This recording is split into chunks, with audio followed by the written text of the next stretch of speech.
Assalamualaikum warahmatullahi wabarakatuh. Salam guru penggerak. Masih bersama saya Ufi Satrianto, peserta pendidikan guru penggerak angkatan ke-7 dari SD Negeri 1 Barisan, Kecamatan Losari, Kabupaten Cirebon, Jawa Barat. Pada kesempatan kali ini, saya akan memaparkan koneksi antar materi berupa kesimpulan dan refleksi pemikiran Ki Hajar Dewantoro. Menurut Ki Hajar Dewantoro, pendidikan dan pengajaran merupakan satu kesatuan yang saling melengkapi dan tidak dapat dipisahkan. Pengajaran merupakan proses pendidikan dalam memberi ilmu atau berfaedah untuk kecakapan hidup anak secara lahir dan batin. Sedangkan pendidikan itu memberi tuntunan terhadap segala kekuatan kodrat yang dimiliki anak, agar ia mampu mencapai keselamatan dan kebahagiaan yang setinggi-tingginya baik sebagai seorang manusia maupun sebagai anggota masyarakat. Pendidikan dan pengajaran haruslah bersifat holistik dan berjalan beriringan secara utuh, sehingga nantinya siswa tidak hanya pandai dalam soal pengetahuan saja, namun juga cerdas secara emosional dan karakter luhur budi pekertinya. Peran seorang guru dalam proses ini adalah sebagai fasilitator penghantar pemahaman siswa terhadap materi-materi pelajaran, sekaligus menjadi penuntun siswa dalam mengembangkan minat, bakat, serta kodrat alamiah yang telah ada dalam diri siswa untuk mencapai potensi terbaiknya, yang dalam bahasa Ki Hajar Dewantoro disebut among. Guru haruslah menjadi pengasuh, pemelihara, pamomong siswa. Pendidikan harus menyesuaikan keadaan, yaitu kodrat alam dan kodrat zaman. Keadaan lingkungan yang berbeda harus menggunakan pendekatan yang berbeda. Dan juga, zaman yang berbeda harus menggunakan metode dan cara pengajaran yang berbeda pula. Artinya, seorang guru harus peka dan visioner, mampu menganalisis kebutuhan siswa terhadap lingkungan di mana siswa tersebut tinggal dan juga zaman di mana siswa berada, baik itu hari ini maupun nanti di masa depan. Karena pastinya, siswa akan memiliki pengalaman yang berbeda-beda dengan lingkungannya. Disitulah tantangan seorang guru untuk peka terhadap kodrat alam dan kodrat zaman yang dimiliki siswanya. Pendidikan merupakan tempat persemaian benih-benih kebudayaan. Kebudayaan itu sendiri harus bergerak dinamis sesuai dengan kodrat alam dan zaman yang bermuara pada nilai-nilai kemanusiaan. Artinya, pendidikan adalah sarana untuk melakukan perubahan positif. Namun demikian, melakukan perubahan haruslah tetap memegang identitas utama dari masyarakat yang memperkuat nilai-nilai kemanusiaan dengan menghargai keragaman yang ada. Dan yang paling penting, pendidikan harus berpusat pada anak. Proses dan kegiatan pembelajaran haruslah menjadi hal yang menyenangkan, menggembirakan, dan dinantikan oleh siswa.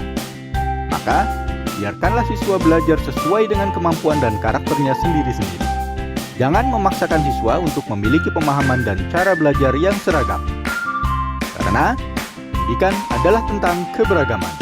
Tidak ada dua orang anak yang sama persis dalam hal kemampuan dan daya nalarnya.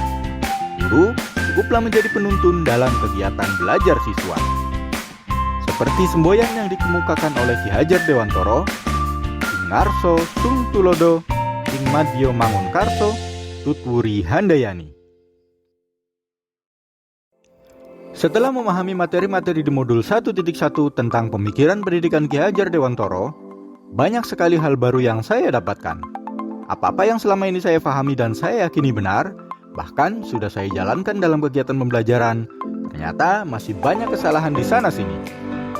Berikut saya sampaikan refleksi dari pertanyaan, apa yang Anda percaya tentang murid dan pembelajaran di kelas sebelum Anda mempelajari modul 1.1? Apa yang berubah dari pemikiran dan perilaku Anda setelah mempelajari modul ini? Apa yang dapat segera Anda terapkan lebih baik agar kelas Anda mencerminkan pemikiran Ki Hajar Dewantoro? Sebelum mempelajari filosofi pendidikan Ki Hajar Dewantoro, saya menerapkan teori tabula rasa, yaitu percaya sepenuhnya bahwa siswa itu ibarat kertas kosong yang harus saya isi sesuai dengan target materi pembelajaran. Pemahaman siswa haruslah seragam sesuai dengan apa yang saya ajarkan. Maka dari itu, pembelajaran di kelas saya menerapkan pola teacher center, yaitu siswa adalah objek pembelajaran dan guru sebagai sumber pengetahuan. Pembelajaran hanya soal transfer pengetahuan dari guru pada siswa, atau dengan kata lain, fokuskan pada aspek kognitif saja. Saya juga mengesampingkan karakter dan potensi bawaan siswa. Setelah saya mempelajari filosofi pendidikan Ki Hajar Dewantoro, saya memahami bahwa siswa telah memiliki potensi kecerdasan bawaan masing-masing. Tugas seorang guru adalah menuntunnya untuk dapat menggali dan memaksimalkan potensi tersebut. membiarkan siswa belajar sesuai dengan keinginannya. Metode berhamba pada anak, saya artikan sebagai proses pendidikan yang berpusat kepada siswa. Filosofi pendidikan ini mengharuskan guru untuk memberi tuntunan sesuai dengan tahap-tahap perkembangan siswa secara budi, yaitu cipta rasa karsa dan pekerti atau tenaga.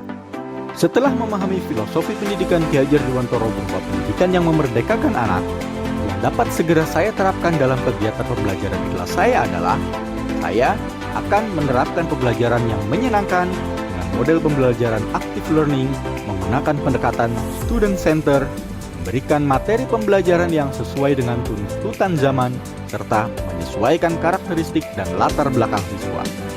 Sebisa mungkin, saya akan menciptakan suasana ruang kelas yang menyenangkan dalam kegiatan pembelajaran.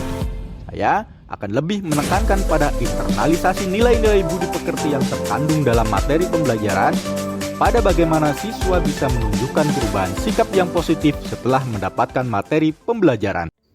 Demikian tadi kesimpulan dan refleksi pemikiran pendidikan Ki Hajar Dewantara yang dapat saya sampaikan. Terima kasih atas perhatiannya, semoga bermanfaat bagi kita semua, dan salam guru penggerak. Bergerak, bergerak, menggerakkan. Wassalamualaikum warahmatullahi wabarakatuh.